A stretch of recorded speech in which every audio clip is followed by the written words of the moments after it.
안녕하세요. 5분 심리학 한선생입니다. 자, 이번 영상에서는 사고체계 1, 2 사고체계라는 개념에 대해서 말씀드려 보도록 하겠습니다. 자, 사고체계 1, 사고체계 2 이런 이제 사고체계라는 개념은 노벨상까지 수상했던 경제학자, 행동경제학자 다니엘 카너만 교수가 제안한 개념인데요.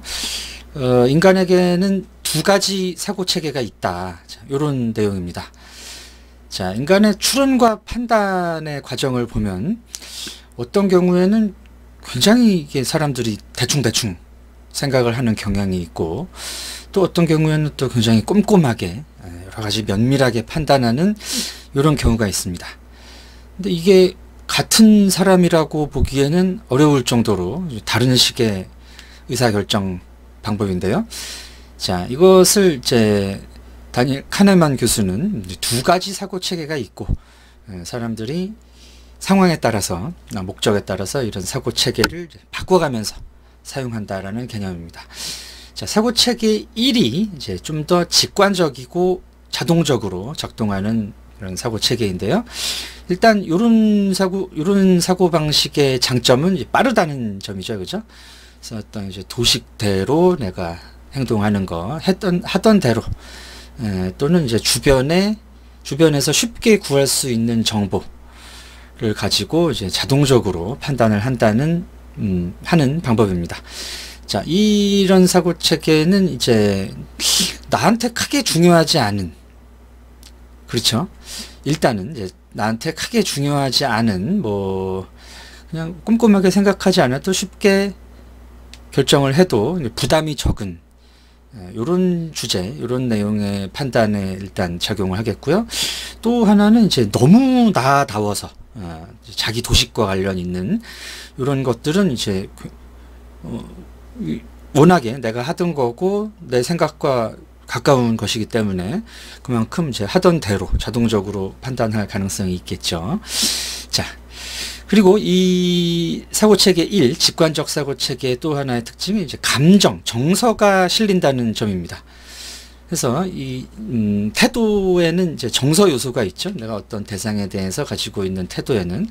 그래서 이런 이제 태도가 이런 사고체계 1을 만들어내는 경향이 있습니다. 그래서 내가 이제 좋아하는 거는 이제 하게 되겠고, 싫어하는 거는 이제 그런 싫어하는 태도가 나오게 되겠죠.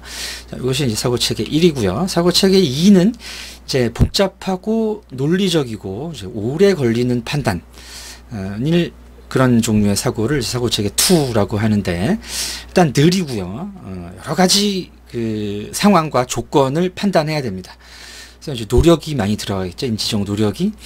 그리고 이제 규칙적이고 까다롭게 이런 식의 판단을 하게 됩니다. 그래서 상대적으로 이제 객관적인 판단이 요구되거나 나한테 중요한 이제 자기 도식대로 판단해서 이제 너무 자동적으로 가는 그런 게 아니라 나다운 어떤 일을 해야 되는데 좀 더 어떤 그 이성적이고 또는 이제 도덕적이고 윤리적인 판단, 아니면은 이제 이 판단으로 부담이 굉장히 커질 때, 그렇죠? 나의 평판이라든지 내 그 돈이 확확 나간다든가 이런 경우에서 이제 머리를 쓰게 됩니다. 자, 이런 것을 이제 사고체계 2라고 하고요. 그럼 과연 이제 사람들이 보통 인지적 구두쇠라는 말을 쓰지 않습니까? 그래서 이제 웬만하면 사고체계 1이 훨씬 많이 작동이 된다. 자, 그러나 이제 우리가 살아가면서 판단해야 되는 그런 수많은 어떤 바람직한 판단들이 있죠. 예를 들면 이제 우리 사회가 도달해야 될 방향이라든지, 아니면 갈등 상황에서 여러 사람의 의견을 또는 여러 상황 조건들을 객관적으로 판단해야 될 때, 자, 이런 때는 이제 사고체계 2를 사용을 해야 됩니다. 자, 이걸 내가 머리를 좀 써야 되겠다라는 판단이 들면은 좀 시간이 아깝고 좀 노력이 필요하더라도 그런 에너지를 들일 필요가 있다면 사고체계 2를 사용할 줄 알아야 된다라는 얘기가 되겠죠. 자, 이 사고체계 2는 꼭 많이 배우고 이제 교수라든지 머리가 이제 어떤 사회적 지적인 이미지가 있는 사람들이 더 많이 쓰는 게 아닙니다.